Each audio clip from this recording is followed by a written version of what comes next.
지구가 앓고 있다는 말 많이들 들어보셨을 겁니다. 산업화에 의한 난개발로 몸살이 끊이지 않는다는 수질과 대기, 그리고 또 하나가 있죠. 바로 땅입니다. 토양이라는 게 다른 수질하고 대기 오염에 비해서는 상당히 지금까지 간과된 오염 자원입니다.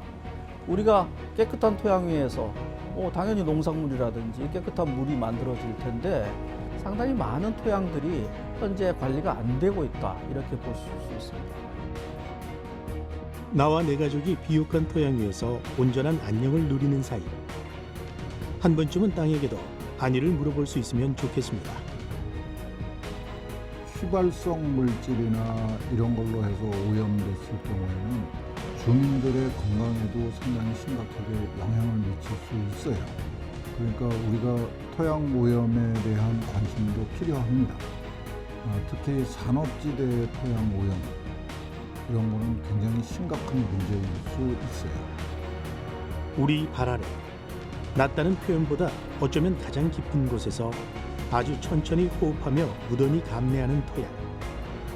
오늘날 우리에게 어떤 목소리로 말을 전하고 싶을까요?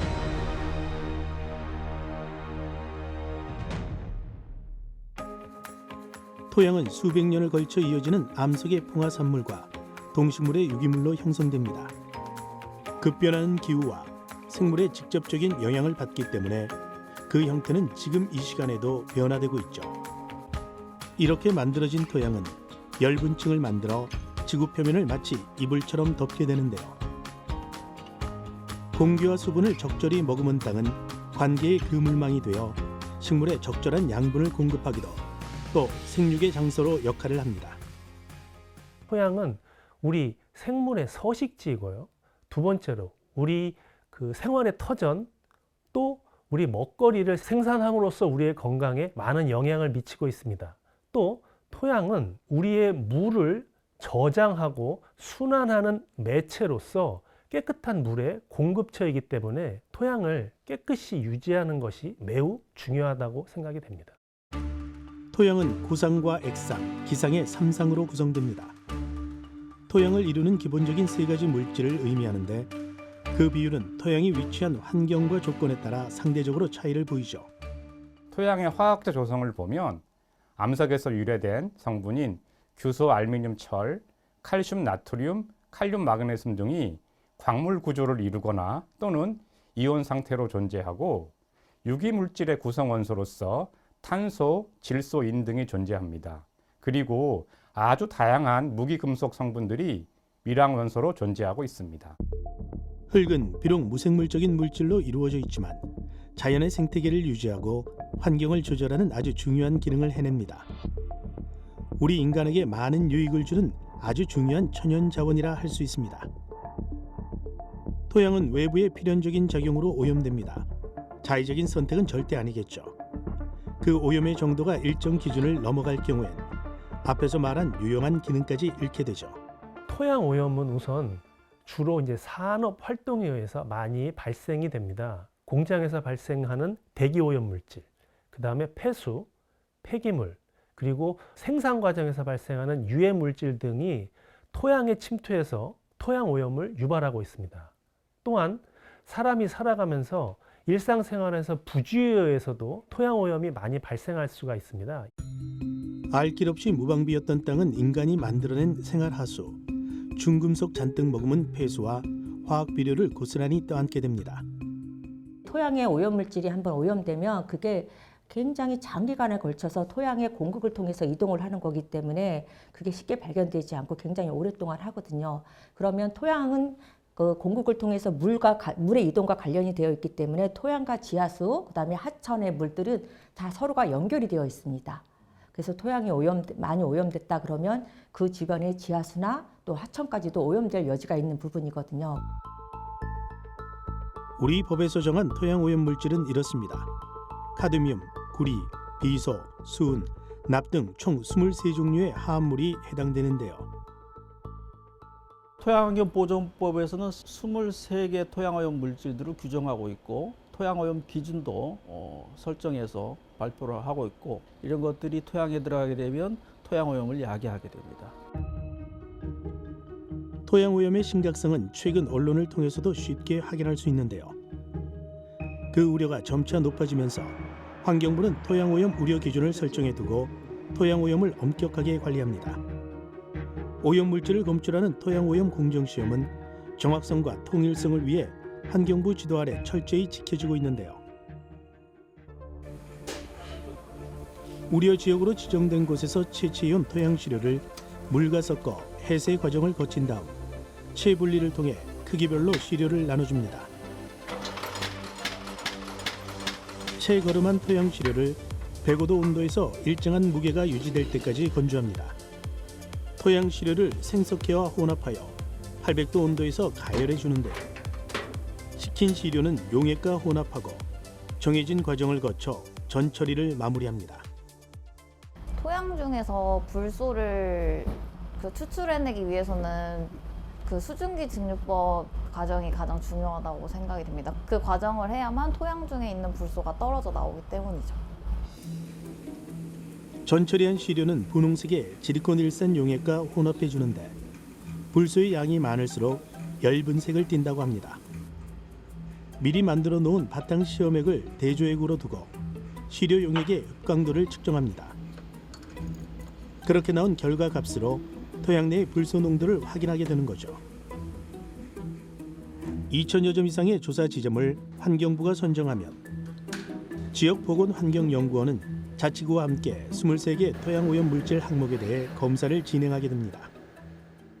토양 오염 실태 조사를 환경부가 이제 기본적인 계획을 잡는 데고요. 시도에서 토양이 오염이 우려되는 지역을 갖다가 시군에서 선정을 합니다. 그러면 저희가 그거를 선정해서 그 분야를 검토해 본 다음에 1년에 걸쳐서 이 토양 검사를 하는 거예요. 경기도 보건환경연구원은 지난해 4월부터 12월까지 우려 지역 298곳을 대상으로 실태 조사를 벌였는데요. 토양 오염 공정 시험에 따른 결과로 총 3곳이 적발됐는데 납, 아연, 불소가 토양 오염 우려 기준을 초과한 것으로 나타났습니다. 기준치를 초과하는 오염 물질이 발견될 경우 해당 지역은 약속에 따라 정밀 조사에 들어가게 되는데요. 이후 결과를 바탕으로 토양 정화 절차까지 진행됩니다. 토양 정화 방법은 지금 많은 연구자들이 연구도 하고 실제적으로 우리나라에 토양 정화업이 있습니다. 그래서 그 회사들이 물리적인 방법들, 화학적인 방법들, 생물학적인 방법들을 통해서 토양을 깨끗하게 돌려놓고 있습니다. 토양환경보존법에 명시된 기관이나 환경부로부터 지정된 토양 관련 전문 기관이 토양 오염 조사 업무를 담당하게 됩니다. 최근 제도화된 토양 정화업 등록제를 통해 일정한 요건을 갖춰 환경부에 등록한 업체만이 토양 오염 정화 사업을 수행하게 되는데요. 토양을 정화하는 방법은 다양합니다. 크게는 3가지로 생물학적 처리 방법, 물리화학적 처리 방법, 열적 처리 방법으로 나뉩니다. 세세히 들여다볼까요? 물리화학적 처리 방법에 해당하는 토양 세척법은 1980년대 유럽 국가에서 처음 개발된 기술인데요. 현재는 가장 보편화된 방법으로 전 세계에서 널리 사용되고 있다고 합니다. 오염물로 범벅이 된 토양은 어떤 과정을 거쳐 정화토로 탈바꿈될지 한번 지켜볼까요? 먼저 오염 토양 검출 선정 지역에서 가져온 흙을 기계에 넣어줍니다. 큰 돌이나 쓰레기 등 이물질을 걸러내는 선별 작업이죠.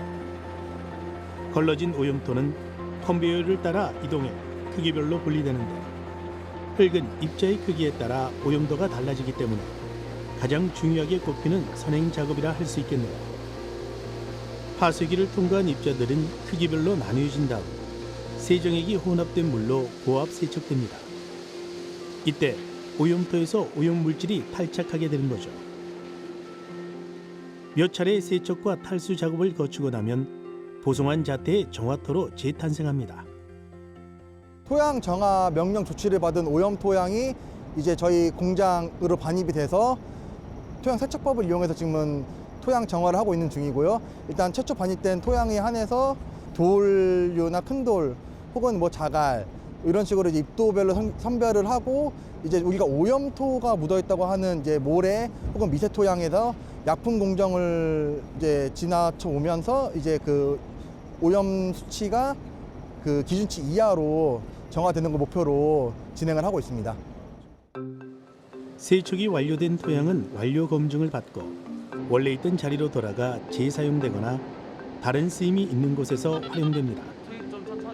토양 세척 공법 외에도 오염 물질에 따라 달라지는 다양한 토양 정화 기술이 있는데요. 넓은 부지에 알맞은 정화 기술로는 토양 경작법을 꼽을 수 있습니다. 일정 높이로 토양을 쌓은 다음 주기를 정해 토양을 뒤집으면서 공기를 공급해주는 생물학적 토양 정화 기술이죠.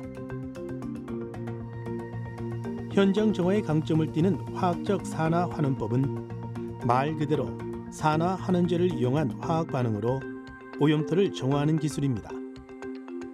열적 처리 방법 중 하나인 열탈착법은 오염토를 400에서 800도의 고온으로 휘발하는 기술인데 오염물질이 고농도의 유기화합물인 경우에 적합하다고 합니다.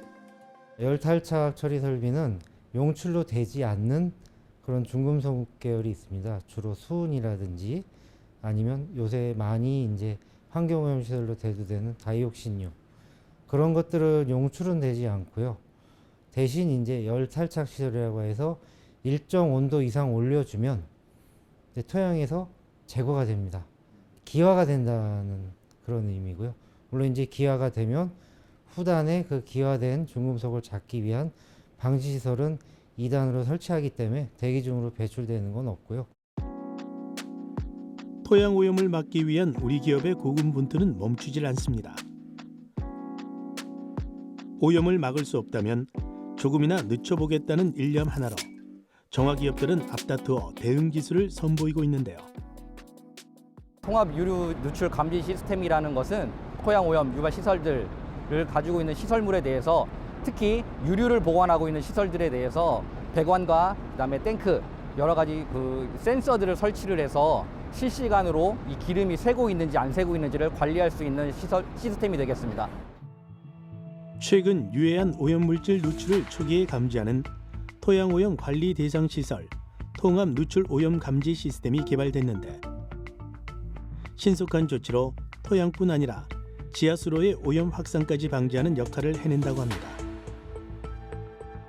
유류 저장 시설 내외부에 설치된 센서는 배관을 통해 이송하는 전 과정을 세세하게 들여다보며 물질의 노출 여부를 살핀다고 하는데요. 그중 큰 기능을 해내는 케이블 센서는 오염 물질의 신호를 감지해서 데이터화됩니다. 누출되어 있는 그 양이 그 센서가 감지할 수 없는 정도로 미세하게 누출되고 있을 때는 토양 오염이 확산될 수밖에 없는데요. 그 외부로 나가는 확산되는 오염 물질들을 외부 관정을 착정을 하고 그 관정 안에 케이블 센서를 설치를 함으로써 그 케이블 센서에 기름이 접촉을 하게 되면 그 케이블 센서에서 저희 컨트롤러로 알람을 울리게 해줄 수 있는 시스템이 되겠습니다. 깨끗한 환경을 수호하기 위해 각고의 노력이 수반되는 가운데 현재 국내 토양 환경 관리 체계는 토양 오염 조사 및 정화를 적극적으로 유인할 수 있도록 환경부에서 토양 환경 보존법에 따라 관리하고 있는데요. 2년 전 국내에서는 가장 큰 규모로 진행된 다이옥신 오염 구역에 대한 미군기지 정화 사업이 마무리되면서 토양 오염 물질에 다이옥신이 이름을 올리게 됩니다. 이를 계기로 국내에서는 처음으로 다이옥신 오염 토양 정화 기준이 마련되죠. 함께 부지 용도에 따른 토양 오염 우려 기준까지 만들어지게 됩니다. 갑작스러운 오염 물질 추가를 두고 당시엔 혼란과 우려가 있었지만 학계와 업계 또 정부가 힘을 합쳐 실행 가능한 대안을 모색해냈죠. 환경 규제 물질은 그 나라의 어떤 그 국부나 국민의 의식 수준에 따라서 정해지거든요. 근데 한번 만들어지면 반드시 오염 토양은 정화 사업을 추진해야 되기 때문에 정부에서도 오염 물질의 개수를 확 늘리기 어려운 것입니다. 그래서 법으로 정해져 있지만 우리나라는 다른 나라에 비해 숫자가 작은 편입니다. 그리고 지난해 9월 규제심판부는 토양 내 불소 정화 규제와 관련한 회의를 열어 불소 기준을 개선할 것을 권고합니다. 환경부는 인체 환경에 위해가 없는 범위 내에서 가장 중요한 조건입니다. 국제 수준에 맞게 새로운 우려 기준안을 내년 상반기까지 마련토록 권고를 했고요. 이번엔 새로운 물질의 추가가 아닌 기존에 있던 오염물인 불소의 기준을 완화하자는 거였죠. 불소는 원작 번호 9번인 플루오린 또는 플루오르라고 부르는 원소인데 지구상에서 13번째로 흔한 원소예요. 그러니까 절대로 뭐 아주 드물게 있는 그런 원소가 아니고 전 세계의 거의 모든 토양에 들어있고 바닷물에도 적지 않은 양이 들어 있습니다. 해외 선진국 사례, 또 우리나라의 지질 특성 등 여러 요건을 검토해 본 결과 제도 개선이 시급하다는 건데요. 미국 같은 경우는 법의 기준치를 제시는 하지 않고 있습니다. 미국 같은 경우는 이제 스크리닝 레벨이라고 어떻게 보면 토양오염 선별 기준이 되겠죠. 그 농도를 초과하게 되면, 선별 기준치를 초과하게 되면 토양오염일 가능성이 크기 때문에 정밀조사라든지 위해성 평가를 거쳐가지고 좀 더 자세하게 들여다보라는 그런 시작점에 불과합니다. 국내 토양환경보존법은 1996년 시행됐고 2002년 시행규칙에 불소가 토양오염 물질로 지정됩니다. 그동안 주택건설업계 등은 현행 토양 내 불소 정화 기준이 지나치게 엄격해 각종 개발 사업의 지연, 사업비 증가 등 어려움을 호소해 왔는데요. 지금 환경부가 규제하고 있는 그 불소의 그 토양 오염 규제는 불소의 총량을 규제를 하고 있어요. 그게 어떤 형태로 들어가 있든지 하여튼 흙에 불소가 검출이 되면은 어느 정도 이상 검출이 되면은 정화를 해라. 불산이나 과불화 알켈 화합물, 그 PFAS라고 하는 종류의 화합물들 중에 일부가 인체 유해성이 확인됐다고 해서 자연 상태에 있는 형석이나 인회석까지도 전부 규제를 하겠다는 거죠.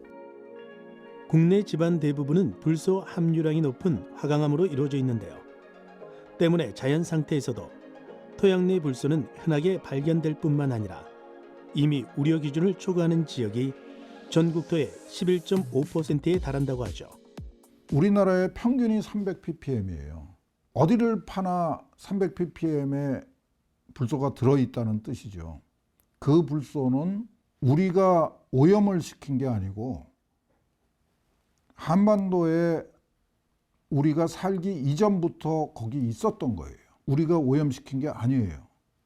화강암이 부서지고 운모가 부서지고 인회석이 부서지고 이러면서 흙이 돼가지고 거기에 들어있던 거예요. 다만 토양 내 불소의 위해성이 인체와 생태계에 과학적으로 검증되지 않은 상황에서 정부의 불소 기준 완화 움직임은 과연 국민을 위한 행보인지 의문을 품는 목소리가 늘고 있습니다. 불소가 토양에 자연적으로 기원을 통해 가지고 붙어 있을 경우는 상당히 안정된 것으로 알려져 있는데 일부 토양 중에 불소가 이제 용출이 되어 나올 수가 있습니다. 현재 문헌에 의하면 대부분이 1% 전후지만 어떤 일부 토양은 이게 20% 30%까지도 올라가는 보고도 있습니다. 이렇게 용출되어 나오는 불소가 실제적으로 지하수로 유출이 된다든지 그리고 또 식물에 흡수가 된다든지 농작물에 흡수가 돼서 농축이 되게 되면 주변에 그러니까 인체에 또는 생태계에 영향을 미칠 수가 있다는 게 좀 우려됩니다. 현재 토양 오염 물질로 등록된 불소의 우려 기준은 일지역인 주거지역, 임야, 농지 등은 킬로그램당 400mg, 3지역인 공장 등 산업지역은 800mg입니다. 토양 내의 불소를 오염 물질로 정해 그 오염 기준치를 운영 중인 국가는 약 10개 정도의 나라가 있습니다. 덴마크는 한국보다 낮은 기준치인 킬로그램당 20mg, 리투아니아와 오스트리아 역시 200mg으로 낮은 수치를 유지하고 있죠. 캐나다는 토지 구분에 따라 큰 차이를 보이고 있네요. 국가별로 기후 환경과 지질 특성, 또 세밀하게는 지역 주민 용도의 다양성까지 고려해서 세분화되어 있습니다. 각 나라마다 토양 불소 기준이 상당히 차이를 보이고 있습니다.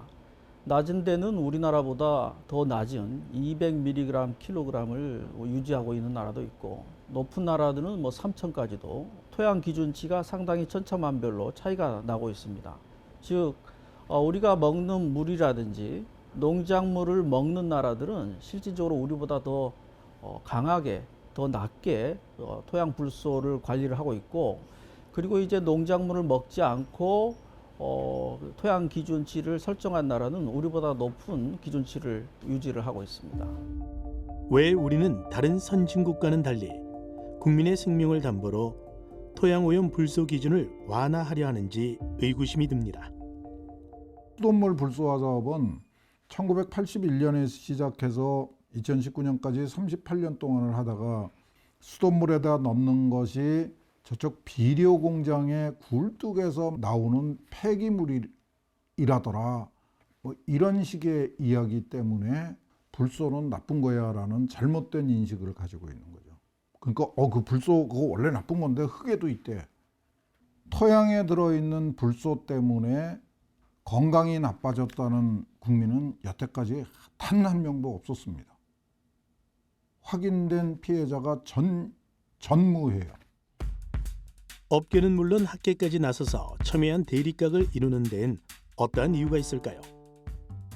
환경 그러면 수질 오염, 대기 오염, 토양 오염 그렇게 보는데, 대기와 물은 주인이 없습니다. 국가 소유고 공공재잖아요. 그래서 법을 적용하기가 쉬워요. 근데 토양은 토지주가 있어서 법을 적용하기 까다로운 거고, 이게 한 사람의 이해관계가 아니라 아주 많은 사람들이 걸려 있어서 국민의 의식 수준과 국가의 어떤 그다음 기술 수준이 같이 돼서 이제 법이 만들어져야 하기 때문에 되게 민감한 사안입니다. 규제심판부는 환경부에 올해 상반기까지 인체 환경에 위해가 없는 범위 내에 새로운 우려 기준안 마련을 권고하면서 동시에 선진국과 같이 부지별 특성에 맞게 토양오염 정도를 관리하는 위해성 평가 제도 중심의 정화체계 전환을 요구했는데요. 현재 국립환경과학원은 환경부의 요청에 따라 불소 정화 기준 조정 타당성 연구조사에 착수한 상태입니다. 이 조사 결과가 현 기준을 고수할지 아니면 완화할지 결정적인 바로미터가 될 수 있겠네요. 기준치를 손댈 것이 아니고 기준치 손댈 것은 아닌 것 같아요. 제가 연구를 해봤더니 외국은 실제적으로 우리보다 더 낮은 기준치를 운영하기도 하고, 위해성 관점에서 상당히 400이라는 것은 위험한 수치일 수가 있습니다. 넘어가게 되면. 그렇기 때문에 기준치를 우리가 만약에 높였다가 나중에 빠져나가는 건 토양이 더 많을 수도 있기 때문에 400은 그대로 두고 400 이상이 되는 그 토양에 대해서는 좀 더 추가 조사를 해가지고 우리가 위험한 토양인지 그렇지 않은 토양인지를 판단을 하라는 거죠.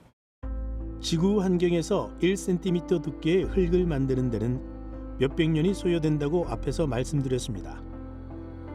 억겁의 시간을 타고 만들어진 귀한 흙이기에 더욱 소중히 보존해야 하죠. 안타깝게도 우리의 바람과는 다르게 오염은 빠르게 진행되고 피해는 즉시 나타납니다.